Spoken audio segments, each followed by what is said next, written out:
Hi friends, எங்கள் வீட்டில் பப்பாளி கண்டு வைக்கிறோம். இந்த பப்பாளி கண்டு 50 ரூபாய்க்கு வாங்கினோம்.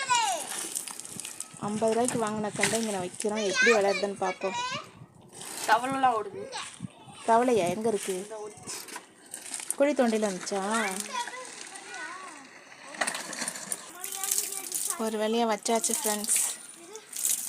இது நல்லபடியாக வளர்ந்து காய் காய்ச்சி பழம் காய்க்கணும். அது வேணும் பண்ணுங்க. இன்னும் 2 கண்டு வேறு வைக்கணும். ரோஸ் ஒன்று, இன்னொரு செடி ஒன்று.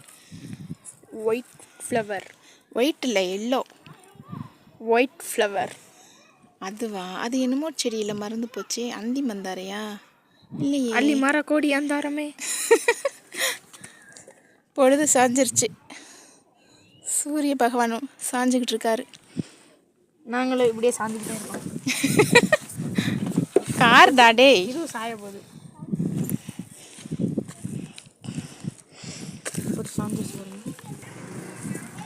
புரியல. 2 செடி எக்ஸ்ட்ரா வாங்கியிருக்கோம். அதை கோயிலுக்கு கூப்பிட்டாங்க. வீட்டுக்கு முன்னாடியே ஊண்டிடுவோமா? நாங்களும் என் கோயிலுக்கு கூப்பிட வந்துருக்கோம்.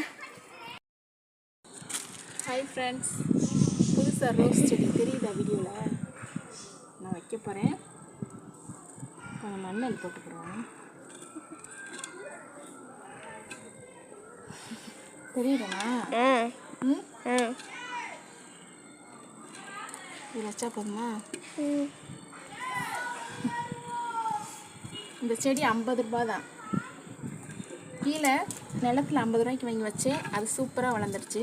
இப்போ தொட்டியில் வச்சு பார்ப்போம், எப்படி வருதுன்னு பார்ப்போம்.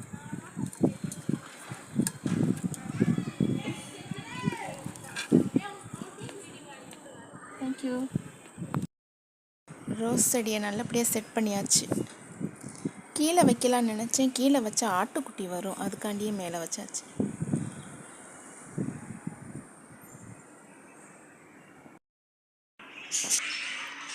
வீட்டுக்கு முன்னாடி கலர் கலரான பூவு, இந்த மாதிரி மணி பிளானட்லாம் வச்சா ரொம்ப நல்லதுன்னு சொல்லுவாங்க. எங்களுக்கு ராசியாக தான் இருக்குது.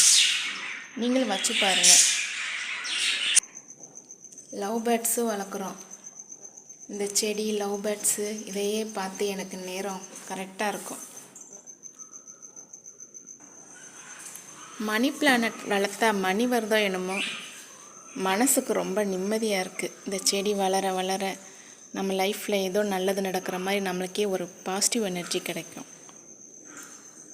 எனக்கு கிடைக்கிது. ஹாப்பியாக இருக்கும். நீங்களும் ஹாப்பியாக இருங்க. உங்களுக்கு பிடிச்சதை பண்ணுங்கள். தேங்க்யூ.